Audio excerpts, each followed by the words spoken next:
Oh, the next thing I want to talk about then was going digital, right? Which is kind of part of the process here and the transformation for a lot of these organizations. Yeah. So on this slide, we ask about, how are communications occurring? And, we're still seeing, modern legacy email is still really important.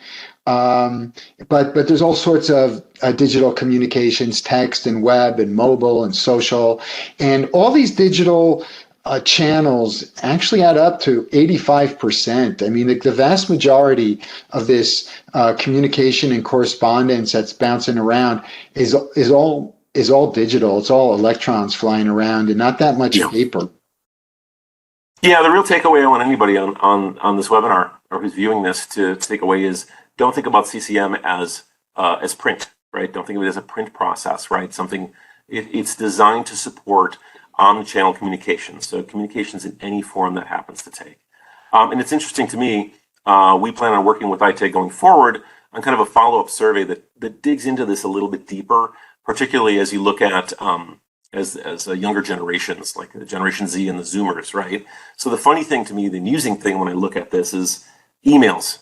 I have a 12-year-old daughter. I can barely get her to read or open her emails when her school is sending her assignments or summaries and updates and communications through that channel, right? Everything for those younger generations is text or social or some new form of digital communications that we have yet to see, right? But ultimately, regardless of whether you're talking about print or digital communications, you've got the same challenges and hurdles up front when it comes to composing the messages that you want to send out. So one of our customers, Everence, they're a faith-based financial services company. They offer insurance, banking, and financial planning to their customers. They experienced a wide range of benefits that went way beyond print when it came to adopting eloquence. So that meant they reduced document generation times by as much as 95%. Again, so those are the kind of consistent numbers that we see when it comes from going from an antiquated system to a modern one like eloquence.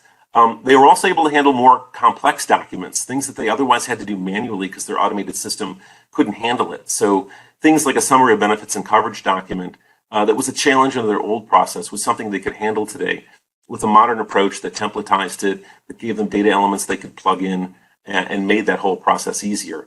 So the end result there is that got fed into email communications, text communications, as well as print.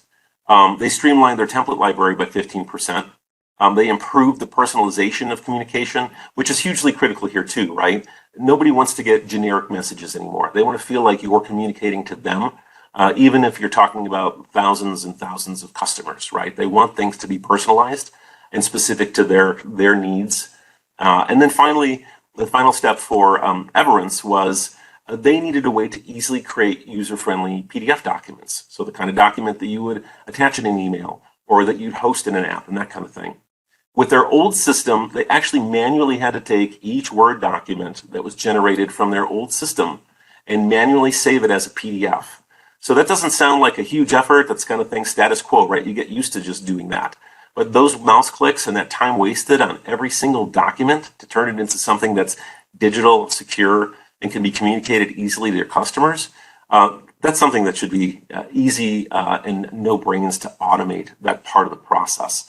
So we start by giving our customers a great experience to create the kind of communications they need, and then make it easy to translate it into any form of communication that needs to go out by any channel that they choose. And that includes future, right? We don't know what the future holds for the kids today who aren't going to open your email, and they're certainly not going to check the mailbox for the print document.